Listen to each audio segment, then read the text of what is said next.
Created by an Italian priest in the mid-1960s, the chronovisor would have been a miracle of technology and an immense leap forward in the studies of time travel. Father Pellegrino Maria used his invention to look back at any point in history and watch any event he so pleased. He claimed that the chronovisor could latch on to the remnant vibrations of any one historical event, and that he tailored his invention to allow him to see rough images of whatever had happened. He personally used the chronovisor to watch the death of Jesus Christ. However, years later on his deathbed, he admitted that he could never get the chronovisor to work properly in viewing Christ's crucifixion because he was never able to find the vibrations from that event. He did attest that the chronovisor allowed him looks at other historical events, such as the French Revolution and the death of Julius Caesar. While there is obvious skepticism at what Father Maria claims to have seen, some believe that the invention was stolen away by the Vatican, as it mysteriously disappeared just days after the man's death.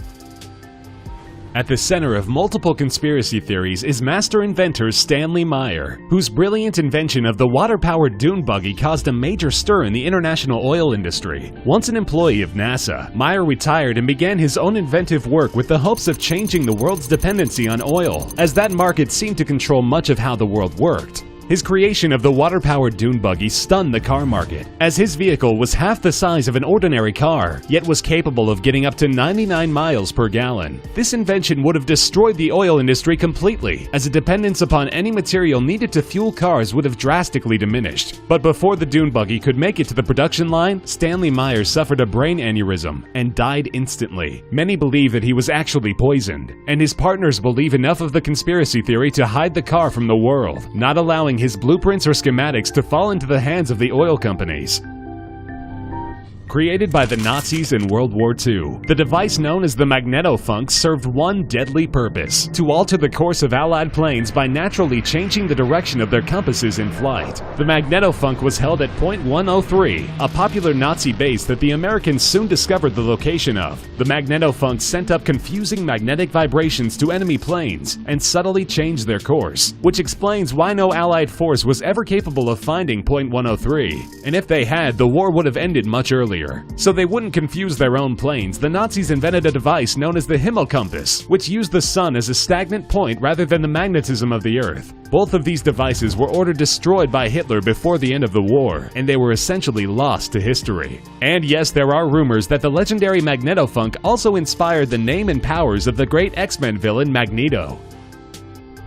Dr. Wilhelm Reich was a master inventor, if not a little unorthodox. His claim to fame was the wondrous invention named the Cloudbuster, which reportedly broke up cloud vapors and turned them into rain, giving Reich what was considered to be the first weather-altering machine in history. Reich gave a public display of his machine's abilities only once, and the results were conclusive. On a day in which there was no rain scheduled, Reich pointed his machine at a cloud formation and it scattered, with rain falling in its absence. Naturally, the US government stepped in, saying the weapon was unlawful, and Reich was forced to turn it over. He would go on to attempt other inventions, including a small walk-in box that would cure the common cold of anyone who stepped inside. That invention, however, was unapproved by the FDA, and its repeated use caused the government to step in once again. Only this time it ended with a lengthy jail sentence for Reich, and he died in prison.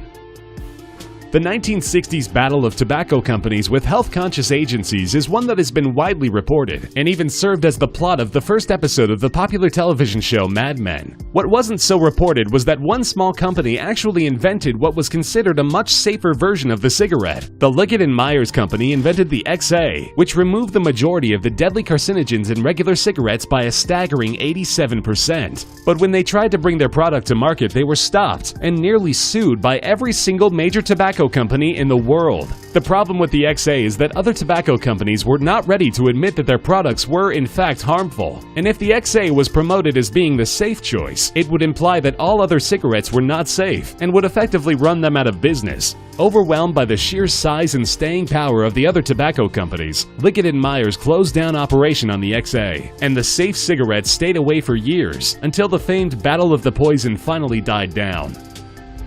While there isn't a title for the invention used in the creation of the Coral Castle, or an invention at all really, the mystery of Edward Lee Skalnin's coral statues is one that calls for amazing feats of technological advancement and yet has never been solved. After being abandoned by his fiancée, Leet-Skalnin traveled to Florida, where he developed tuberculosis. He was reportedly able to beat the disease with the help of magnetic healing, but never went on to express just what that entailed. Over the next nearly 30 years, Leet-Skalnin committed to creating a castle on his own property using coral statues, but used no modern technology or moving equipment to push them from place to place. Instead, he claimed to use some sort of magnetic tool of his own devising to put the coral statues where he wanted them. Professionals were skeptical, believing that the statues were likely very easy to carry by hand, but soon later discovered that every large rock on his property was nearly 3 tons or more. No one is sure how the man was capable of making such an incredible sight, and you can even visit the Coral Castle today and see the marvel of magnetism that Leet-Skalnin left behind.